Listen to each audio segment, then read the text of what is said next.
Hello everyone, welcome to Study I Q. Study I Q के इस video में हम करेंगे उत्तर प्रदेश पीसीएस के जो हम एक्सपेक्टेड क्वेश्चन कर रहे हैं। ये है सेट नंबर 8। तो चलिए वीडियो को शुरू करते हैं। गीता प्रेस ट्रस्ट के चेयरमैन और एक मासिक मंथली मैगजीन छपती थी कल्याण, उसके एडिटर राधेश्याम खेमका का निधन हो गया। तो आपको बताना है कि गीता प्रेस जो है ये कहाँ पे लोकेटेड है। याद रखिए, गीता प्रेस बहुत पुरानी प्रेस है, सबसे प्रतिष्ठित धार्मिक किताबें वगैरह बहुत छापती है, नॉर्मल और बहुत तरह की किताबें छापती है। गीता प्रेस जो है ये गोरखपुर में है। तो आंसर है इसका गोरखपुर। और इनके चेयरमैन जो हैं राधेश्याम खेमका, इनका निधन हो गया। 13 फरवरी को राष्ट्रीय महिला दिवस मनाया गया। ये उत्तर प्रदेश की कौन सी पूर्व गवर्नर, और ये उत्तर प्रदेश की पहली महिला गवर्नर थी, पहली महिला राज्यपाल थी, इनका जन्मदिन होता है, इनकी जयंती होती है, जिसको नेशनल वुमेन्स डे के रूप में मनाया जाता है। तो कौन थी वो? तो इनका नाम था सरोजनी नायडू। सरोजनी नायडू पहली महिला राज्यपाल थी और ये उत्तर प्रदेश की राज्यपाल थी। और आपको बता दूं, भारत के इतिहास में जो पहली मुख्यमंत्री थी महिला, वो भी उत्तर प्रदेश से थी। उनका नाम था सुचेता कृपलानी।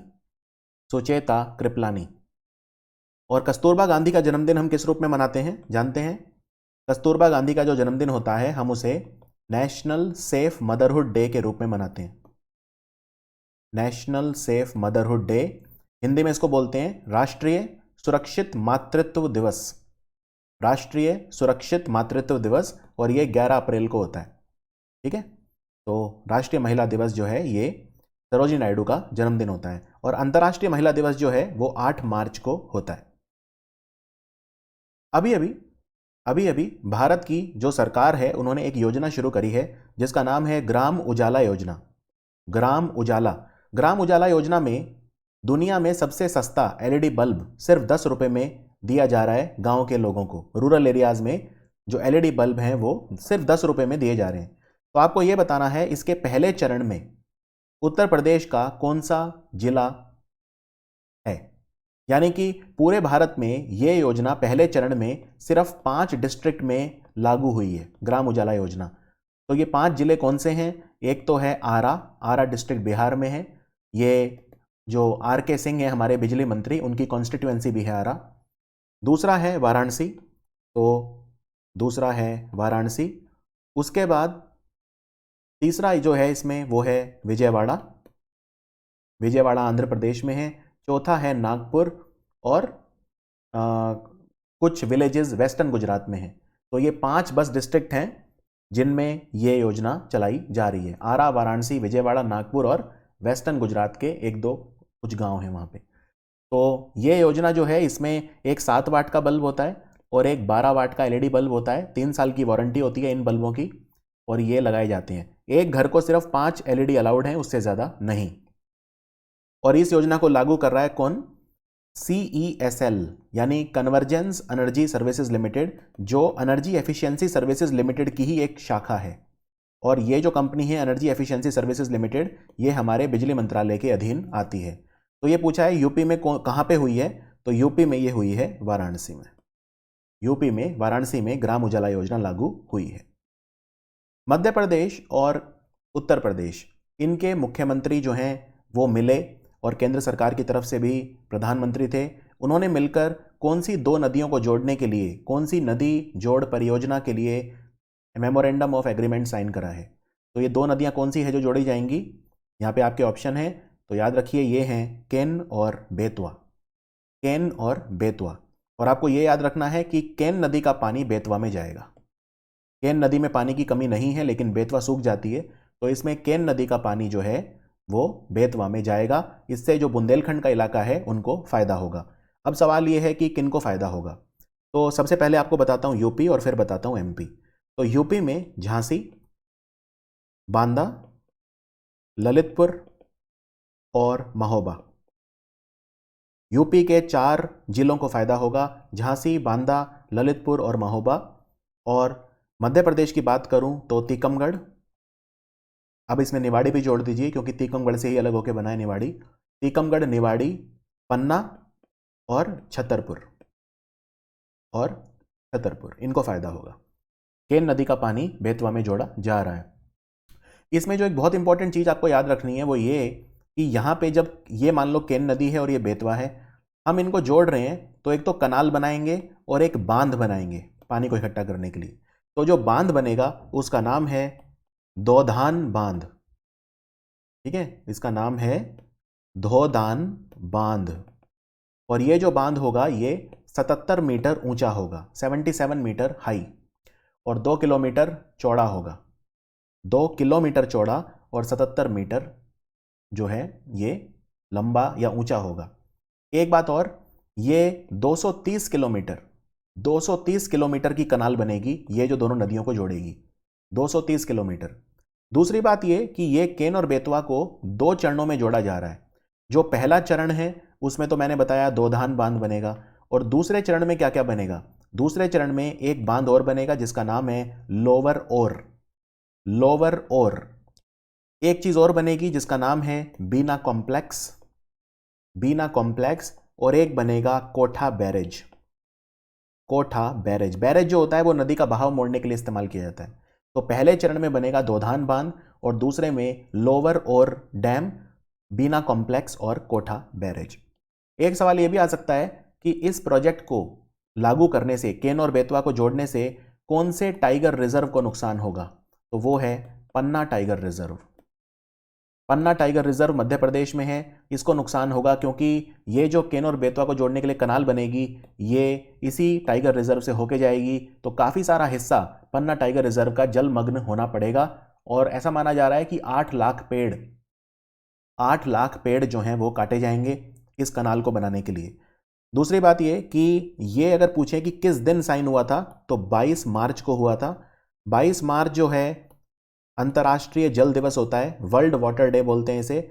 और 22 मार्च अगर आपको याद हो तो बिहार का स्टेटहुड डे भी होता है, बिहार का राजकीय दिवस भी 22 मार्च को होता है। अब बात करते हैं स्वच्छ आइकॉनिक प्लेसेस की। हर साल भारत की सरकार कुछ ऐसे प्लेसेस होते हैं पर्यटन के जिनको चूज करती है और फिर उनकी सफाई करवाती है। वहाँ पे जो सुविधाएं हैं, सेवाएं हैं, उनका स्तर बढ़ाया जाता है जिससे पर्यटन को बढ़ावा मिले वैश्विक स्तर पर। इन आइकॉनिक प्लेसेस को, ये प्लेसेस हमारी धरोहर हो सकती हैं, मंदिर हो सकते हैं, कुछ भी हो सकता है, किले हो सकते हैं, तो इनकी सफाई करवाई जाती है। इसका नाम है स्वच्छ आइकॉनिक प्लेसेस इनिशिएटिव। इसको भारत का जल शक्ति मंत्रालय करवाता है, और जल शक्ति मंत्रालय और भी मंत्रालयों के साथ मिलकर काम करता है इसमें, जैसे ministry of housing and urban affair यानी आवास और शहरी मामलों का मंत्रालय, पर्यटन मंत्रालय, संस्कृति मंत्रालय इत्यादि। तो इस बार 12 जगह चूज की गई हैं स्वच्छ आइकॉनिक प्लेसेस में। इनमें यूपी की कितनी हैं? यूपी की 2 हैं। तो इसमें आपको याद रखना है बांके बिहारी मंदिर मथुरा, और उत्तर प्रदेश में आगरा का किला जो आगरा में है। आगरा का किला और बांके बिहारी, ये बहुत वर्ल्ड क्लास अंतर्राष्ट्रीय स्तर के बनाए जाएंगे। दोनों में सफाई होगी, कंस्ट्रक्शन अगर कहीं जरूरी है तो वो भी होगी। तो इसका नाम है स्वच्छ आइकॉनिक प्लेसेस, यानी पूरी तरह से ट्रांसफॉर्म कर दिया जाएगा, पूरी तरह से तब्दीली इनमें कर दी जाएगी। और अभी अभी एक किताब लिखी गई है, इस किताब को लिखा है अनंत विजय ने। ये जो किताब है ये स्मृति ईरानी के ऊपर है, इसका नाम है डायनेस्टी टू डेमोक्रेसी। ये ध्यान रखना है आपको इस किताब के बारे में। स्मृति ईरानी अमेठी से चुनाव जीती थी, आम चुनाव जब हुए थे 2019 में, और ये 2 मंत्रालय हैं इनके पास। एक तो ये भारत की कपड़ा मंत्री हैं यानी मिनिस्टर ऑफ टेक्सटाइल, और दूसरा महिला और बाल विकास मंत्री यानी ministry of women and child development. 2 मंत्रालय इनके पास हैं।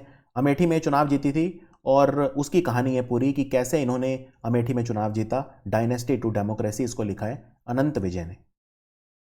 मुंबई ने उत्तर प्रदेश को अभी अभी कौन सी ट्रॉफी के फाइनल में हराया? तो मुंबई ने, याद रखिए, विजय हजारे ट्रॉफी जो होती है उसके फाइनल में यूपी को हराया, और मुंबई इसी के साथ चौथी बार विजय हजारे ट्रॉफी को जीत पाया। विजय हजारे ट्रॉफी ये वनडे मैचेस के लिए खेली जाती है। जैसे रणजी ट्रॉफी होती है वो टेस्ट मैचेस में होती है, लेकिन विजय हजारे ट्रॉफी को वनडे का रणजी बोलते हैं, यानी इसमें वनडे मैच खेले जाते हैं, इसलिए इसे वनडे का रणजी ट्रॉफी कहा जाता है।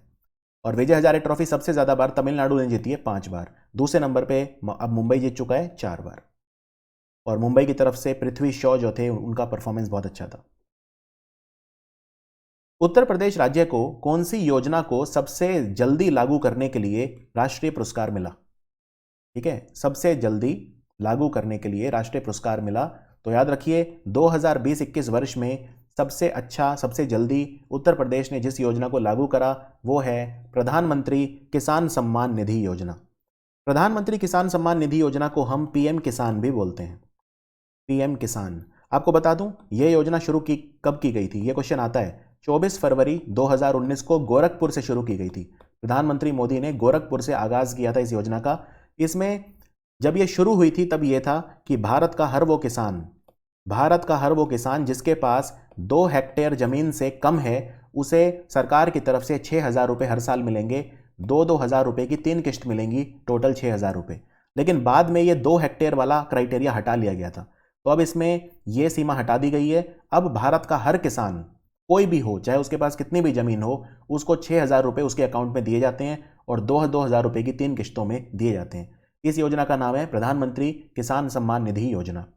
इससे मिलते जुलते नाम है, उनमें कंफ्यूजन नहीं होनी चाहिए। प्रधानमंत्री किसान मानधन योजना है, एक किसान संपदा योजना है, एक कृषि सिंचाई योजना है, तो ये सब अलग हैं। किसान मानधन योजना पेंशन योजना है, ये बिल्कुल अलग है। इसमें पेंशन दी जाती है किसानों को और उन्हें प्रीमियम भरना होता है छोटा सा। और किसान मानधन योजना रांची से शुरू की गई थी प्रधानमंत्री मोदी के द्वारा। मातृवंदना योजना तो बिल्कुल अलग है। मातृवंदना योजना में अगर जो गर्भवती महिलाएं हैं या स्तनपान कराने वाली जो महिलाएं हैं उन्हें बच्चा पैदा होने पर 5,000 रुपये सरकार की तरफ से मिलते हैं। इसका नाम है मातृवंदना योजना। बेटी बचाओ बेटी पढ़ाओ आप जानते हैं। तो आंसर है प्रधानमंत्री किसान सम्मान निधि योजना और ये गोरखपुर से शुरू की गई थी। उत्तर प्रदेश का जो न्यायिक प्रक्रिया है, जुडिशियरी की बात करें तो जुडिशियरी के विद रेस्पेक्ट क्या करने वाला उत्तर प्रदेश भारत का पहला राज्य बना। उत्तर प्रदेश भारत का पहला राज्य बना जिसने हाई कोर्ट के जो जज हैं उनको रीअपॉइंट किया। उत्तर प्रदेश पहला राज्य बना जिसने सुपेस पोर्टल जो है सुप्रीम कोर्ट का उसे लागू करा। पहला राज्य बना जिसने आभासी न्यायालय यानी वर्चुअल कोर्ट की सुविधा शुरू करी। या पहला राज्य बना जिसने एक महिला चीफ जस्टिस जिसमें अपॉइंट की गई। तो इसका आंसर है थर्ड। ये पहला राज्य है जिसके पास इन हाउस फैसिलिटी है वर्चुअल कोर्ट की, आभासी न्यायालय। वर्चुअल कोर्ट में क्या होता है, जो अभियुक्त होता है वो पुलिस स्टेशन से ही या जहां भी वो है वहीं से वो न्यायिक प्रक्रिया का हिस्सा बन सकता है। कोविड का समय था तो आभासी न्यायालय भी एक नए प्रकार के न्यायालय हैं। और उत्तर प्रदेश का हाई कोर्ट है कहाँ पे, इलाहाबाद में है, इलाहाबाद हाई कोर्ट बोलते हैं उसे। और इसके चीफ जस्टिस कौन है, संजय यादव। और ज़रूरी नहीं है कि जो हाई कोर्ट होता है वो हमेशा राजधानी में होता है। हाँ, भारत में कुछ राज्य हैं जिनकी राजधानी में है जो हाई कोर्ट है, लेकिन सारे ऐसे नहीं हैं। जैसे छत्तीसगढ़ का हाई कोर्ट राजधानी में नहीं है, रायपुर में नहीं है, बल्कि बिलासपुर में है। इसी तरह से गुजरात का हाई कोर्ट राजधानी गांधीनगर में नहीं है, बल्कि अहमदाबाद हाई कोर्ट है, अहमदाबाद में है। मध्य प्रदेश का जबलपुर हाई कोर्ट है। तो हाई कोर्ट ज़रूरी नहीं है कि राजधानियों में होते हैं।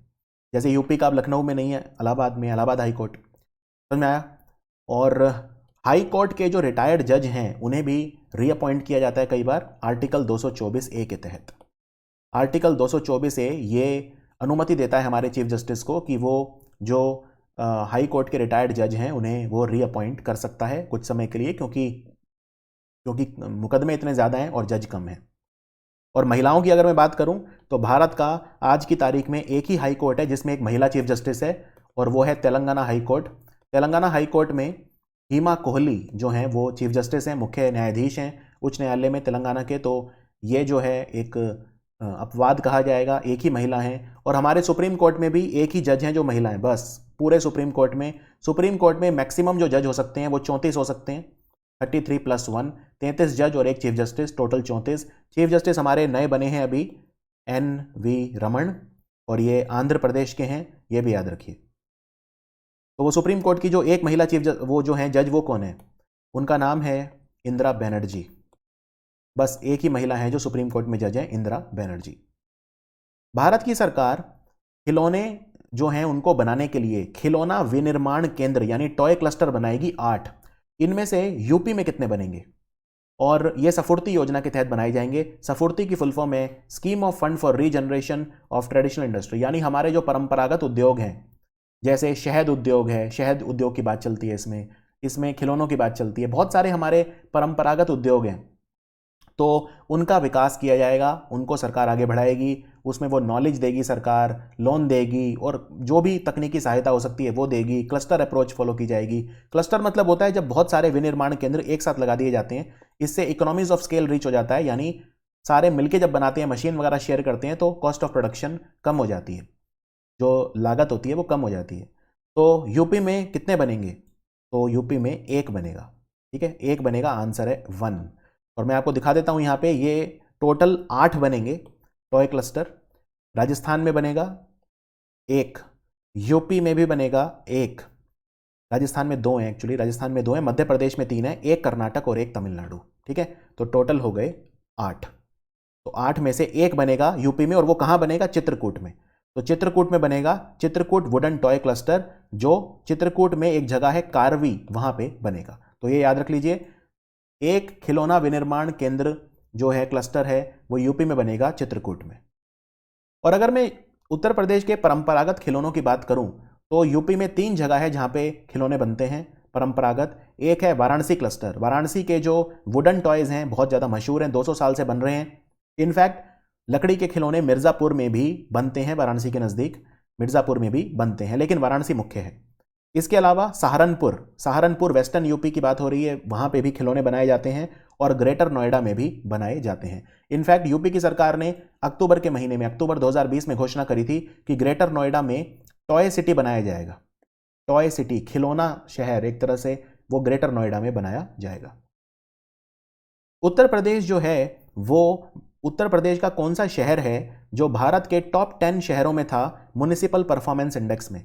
और ये खुद भारत सरकार का इंडेक्स है, ministry of housing and urban affair, इन्होंने 2 इंडेक्स करवाए हैं इस साल।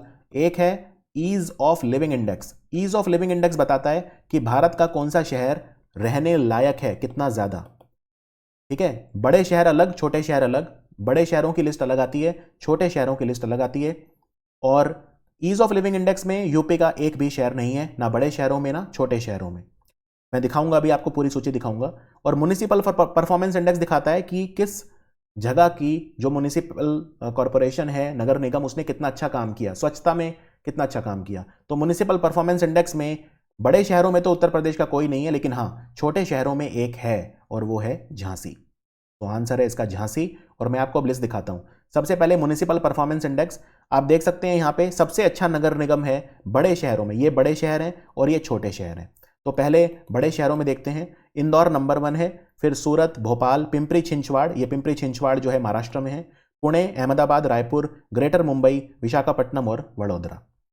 छोटे शहरों में जो सबसे अच्छा नगर निगम है, उनमें नंबर 1 पे है नई दिल्ली म्युनिसिपल कॉरपोरेशन, फिर तिरुपति आंध्र प्रदेश में है, चित्तूर डिस्ट्रिक्ट, गांधीनगर, करनाल, सलेम तमिलनाडु में है, तिरुप्पुर भी तमिलनाडु में है, बिलासपुर छत्तीसगढ़ में है, उदयपुर, झांसी और तिरुनेलवेली। तो झांसी आप देख सकते हैं 9वें नंबर पे रहा। आप इसकी रैंक भी याद कर लीजिए। छोटे शहरों में, यहाँ पे छोटे शहर से मतलब है वो शहर जिनकी आबादी 10 लाख से कम है।